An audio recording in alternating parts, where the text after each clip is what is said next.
Congratulations on this movie. My goodness, so much to talk about because I was just riveted from the very beginning. And the one thing is, I did not know about this at all, especially being Canadian. The first thing I did was I Googled to see if we have this here in Canada, because I don't think that we do. I know we have debate camps and things like that. I don't think we have camps, events like this that prep Canadians to go into politics. So very, very interesting on that front. So how did you guys begin to find out about boy state, girl state, and then get involved with this?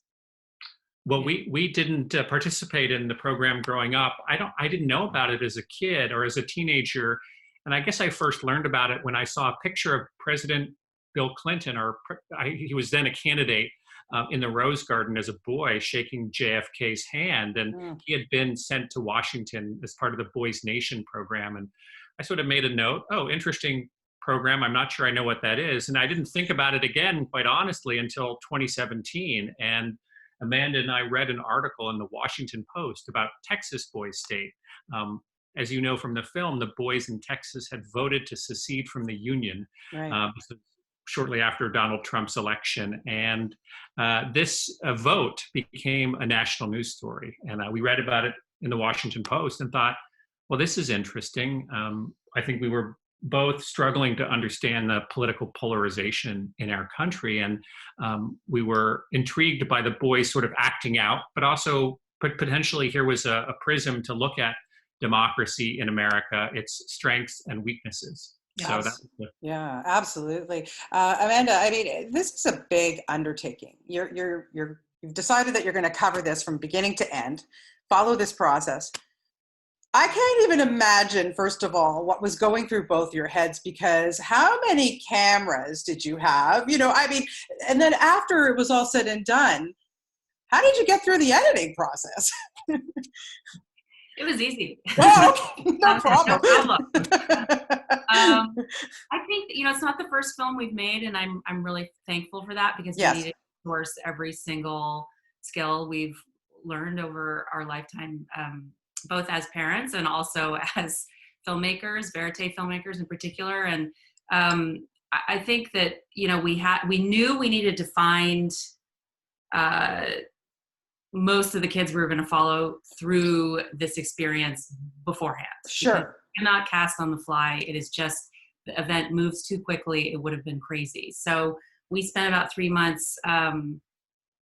first trying to call people. Of the 1,100 people we could choose from, we had to obviously whittle it down to a much smaller group. And so first we started calling them, and that was not super effective. So we ended up getting in a car and driving around Texas and filming in people's houses and meeting people all over the place. And we met a lot of really pretty interesting people who, but I think that the minute we met the 4 people we did, we kind of knew right away. That's one of our guys. And did you know that they wanted to go for governors though? Or did you find you had a sense of who wanted to try out to be governor? For ambitious kids, we're looking for politically savvy kids. We needed a diverse group, and we needed them to represent, different ends of the political spectrum. We needed them to have different backgrounds, but we knew that we needed them to be ambitious. I mean, I think one of them was like, that sort of go big or go home thing was definitely what they had on their minds. But so that was the first piece of it. We needed to find the people we were going to be inspired by and follow through the experience. And then we had to put together a very big crew. And for documentary, generally it's pretty intimate. And on this one, it was the opposite of intimate. We had a 28-person crew, so probably closer to a fiction film set in scope and size. But we had 7 crews deployed at any one time, tracking our characters. And Amanda was kind of running a war room, and we would both dash out into the field and intersect with a character and say, what's going on, and debriefing. And so it was really a wild experience, and I sort of feel like we both went through Boys State now. I'm like an alumni of the program. Yeah, I would say, yeah, absolutely. Yeah. Would you even think about running for a political position now, or are you kind of like, there is no way? I mean, I think it was such an extraordinary vantage point on the process of political elections. And I think that because they're young men, they were sort of vulnerable and trying things on and trying things out. And if you were to make a campaign film about a sort of a real candidate, as it were, there's so many more restrictions and you can only look one direction.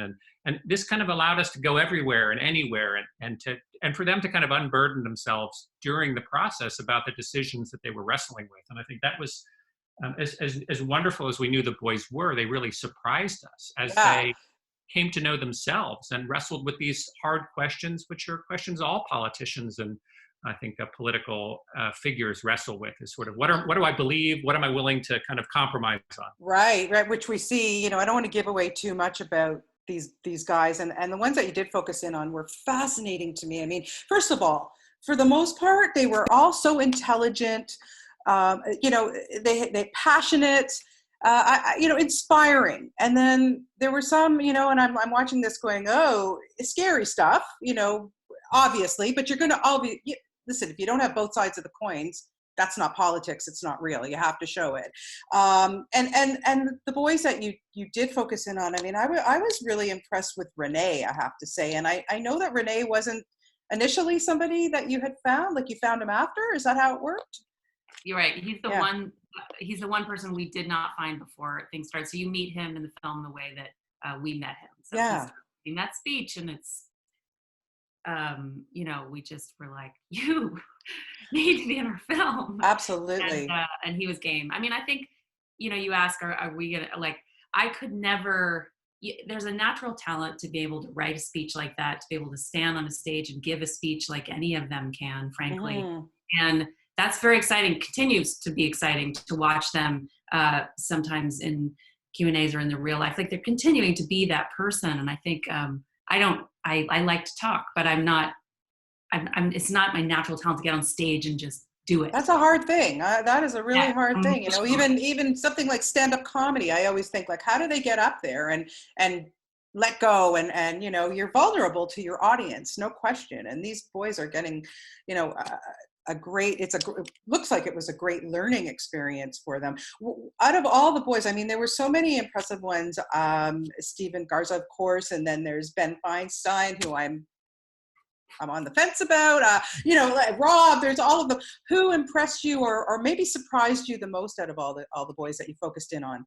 Well, I think to make a documentary like we like to make, you really have to fall in love with your subjects. And I wouldn't say that I agree politically with all of our subjects, but I think we did fall in love with all four of those boys.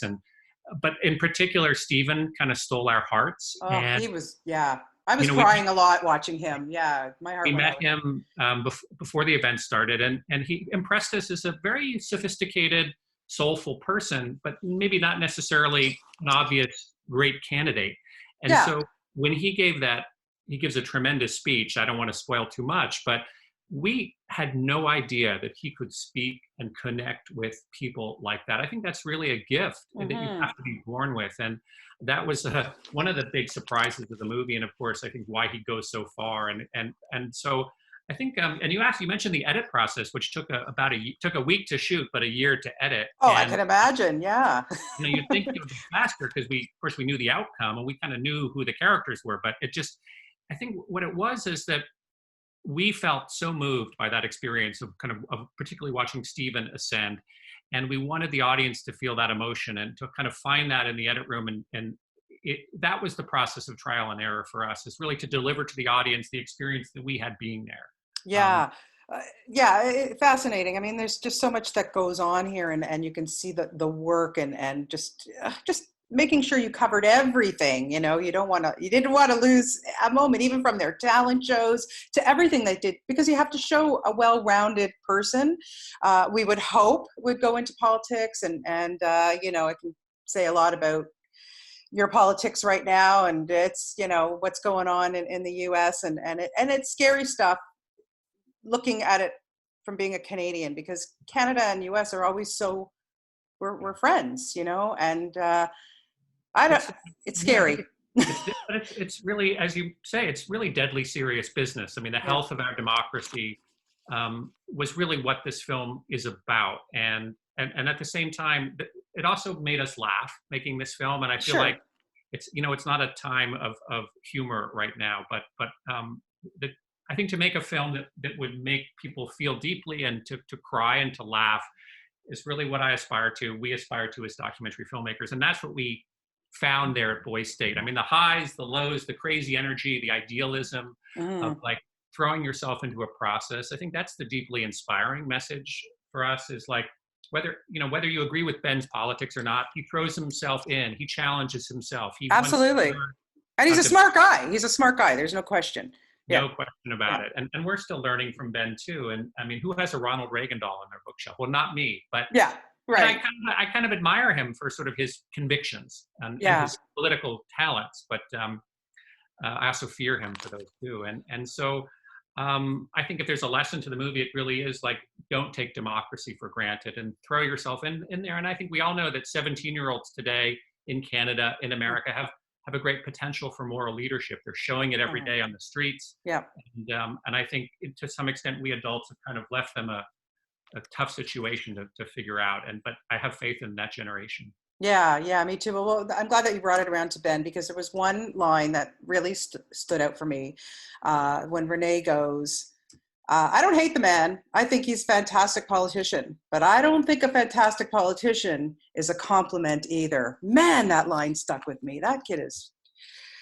Final thoughts on something like that?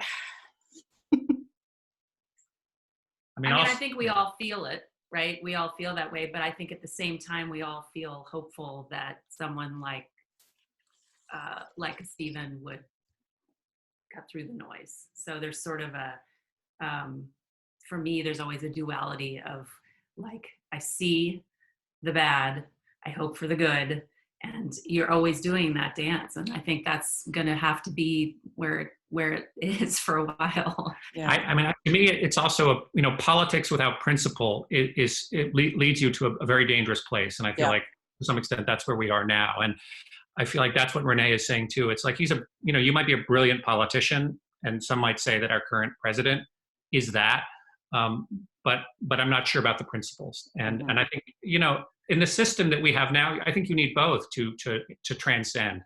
And let's hope that in the future that we get leaders who have both good politics and good principles. Yeah. And I think certainly with the young men that we met, and we did find that, and that made us hopeful. So, and what's interesting is that, that big kind of unruly mob that you see in the film in the beginning of the movie, in a sense, they can be tamed if the right leaders summon them to their highest calling.